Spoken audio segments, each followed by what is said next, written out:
bahagia untuk kita semua. Di zaman yang serba digital dan modern, saat ini aksi perburuan untuk mencelakai seseorang diakini masih saja terjadi. Biasanya, sang dukun mencelakai seseorang dengan ilmu sihir. Jenis sihir ini sendiri ada bermacam-macam. Salah satunya adalah sihir yang bisa membuat korbannya menjadi gila karena selalu dihantui mimpi buruk dan mendengar suara-suara tanpa bukti. Ternyata sihir ini dikenal dengan nama sihir khawatir, yang bisa memerintahkan jin untuk menarik korban melalui mimpi atau suara-suara seperti halusinasi. Adapun gejalanya yang perlu diwaspadai antara lain yang pertama, bermimpi buruk. Misalnya, mimpi binatang buas, terjatuh dari tempat yang tinggi, atau mimpi didatangi seseorang untuk berhubungan seksual.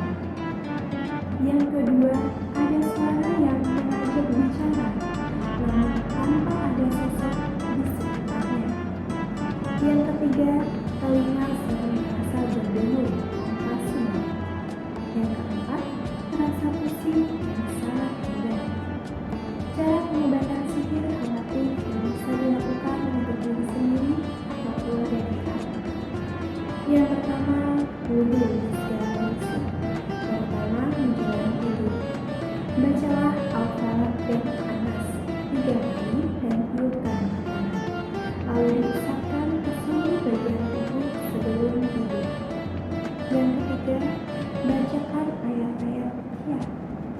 Yang keempat, baca surat Al-Baqarah atau dengarkan surat Al-Baqarah minimal 3 hari sekali.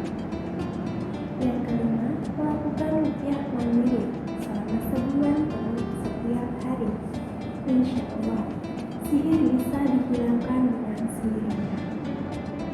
Proses ruqyah pada dasarnya bisa dilakukan sendiri, namun beberapa orang seringkali mengalami kesulitan ketika berusaha untuk meruqyah dirinya sendiri. Saat hal ini terjadi, sangat dianjurkan untuk meminta bantuan orang lain untuk membantu meruqyah dengan bantuan ayat suci Al-Quran. Salah satunya dengan memanfaatkan metode ruqyah modern. Untuk informasi selengkapnya